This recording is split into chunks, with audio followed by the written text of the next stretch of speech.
press on, that I may know him. He's looking forward when he shall know the Lord as he is known, face to face. But everyone who has that hope in him, he does the same right now. Lord, I want to know you more and more right now. I mean, what woman is engaged to a man that doesn't want to know more intimacy right now before that wedding day? What miner comes into a gold mine and is satisfied with the first day's haul? No, he wants more and more right now. Paul says that I may know him. Now keep in mind, we're talking about pressing on from what? Paul, didn't you know the Lord? Oh yes. But I want to know him more. Didn't you have the power of the resurrection? Yes, I want more. The power of the resurrection, he was always talking about this power. The kingdom of God does not consist in words, but in power. I labor, striving according to his power, which mighty works in me.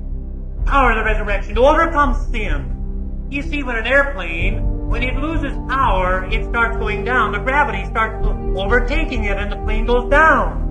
When the power comes back, then it's able to overcome the force, the pull of gravity. Same way with sin, with lust, with that old depravity that remains in us. Power of the resurrection. Paul says, that's what I need. That's what I long for. That's what I press on for. Yes, right now. The power to say yes and the power to say no.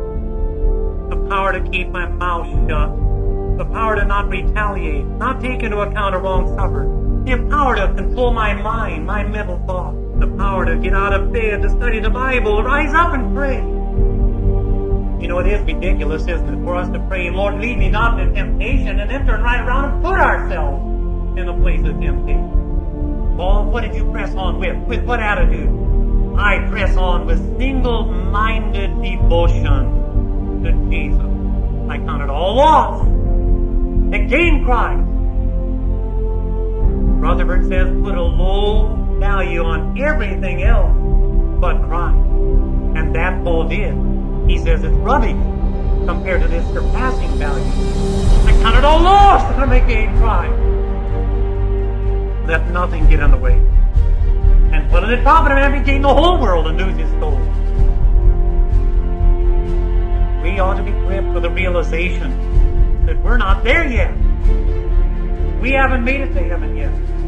We still got ground to take. We still got a race to run. We've come this far, but we can't look back at other runners. We can't look back at the ground we've covered. You're sure to be hindered or destroyed. You've got to look forward, headlong, stretching, reaching, gapping, running, pressing toward the mark. All the way to the end. Or do you think that you have pretty well seen all that God would have for you? Remember godly men like Job, like Daniel, like Ezekiel, like John the Apostle. When God came to these godly men and revealed himself in a fuller way, they were like dead men. What have we seen of God?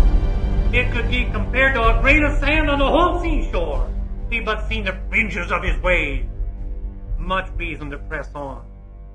This attitude of an awareness of our shortcoming, of our imperfection, that attitude, brethren, is perfection. So we have here in verse 15, therefore, let us therefore, as many as are perfect, have this attitude. What attitude?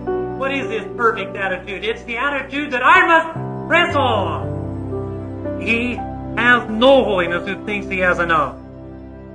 We ought to take the attitude of old Caleb. Toward the end of his life, he was still saying, give me this hill country. I want more.